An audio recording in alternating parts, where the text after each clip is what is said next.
विधानसभा अध्यक्ष राहुल नार्वेकर यांनी जो अपात्रतेचा निर्णय ते दिला अपेक्षित होतं कारण का हे सगळंच त्यांच्या बाजूनी चालणारं आहे. कितीही चुकीचं असलं तरी हे सरकार ह्याच पद्धतीत चालणार आहे. म्हणून पुढे लोकशाहीचं सर्वात मोठं प्रतीक मतदान ते पण होऊ देतील का नाही ही मनात शंका. आज मोदीजी दौऱ्यावरती आहेत.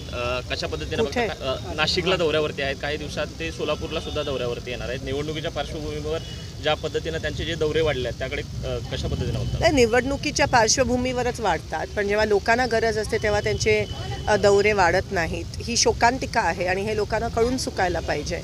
आणि अर्थात आता ते जिथे जातील तिथे धर्म जातपातच करतील.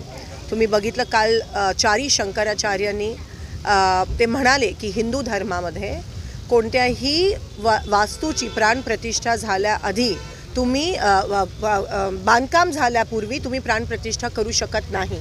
हे जे मोदीजी करायला जात आहेत ते केवळ इलेक्शनला समोर ठेवून करायला जात आहेत.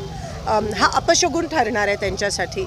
आणि जे शंकराचार्य जे आपले धर्मगुरू आहेत, सगळ्यांचे हिंदू धर्माचे सर्व आहेत, त्यांनीच हा इव्हेंट बॉयकॉट केला आहे. ह्या सरकारला एवढी घाई काय होती? 11 एप्रिलला रामनवमी आहे, त्या दिवशी मोठं थाटात घेऊ शकले असते आणि तोपर्यंत पूर्ण पण झालं असतं बांधकाम. पण बांधकाम पूर्ण व्हायच्या आधी तुम्ही प्राणप्रतिष्ठा करता, हे केवळ इलेक्शन साठी करत आहात. हे आता पूर्णपणे प्रूव्ह झालं आहे.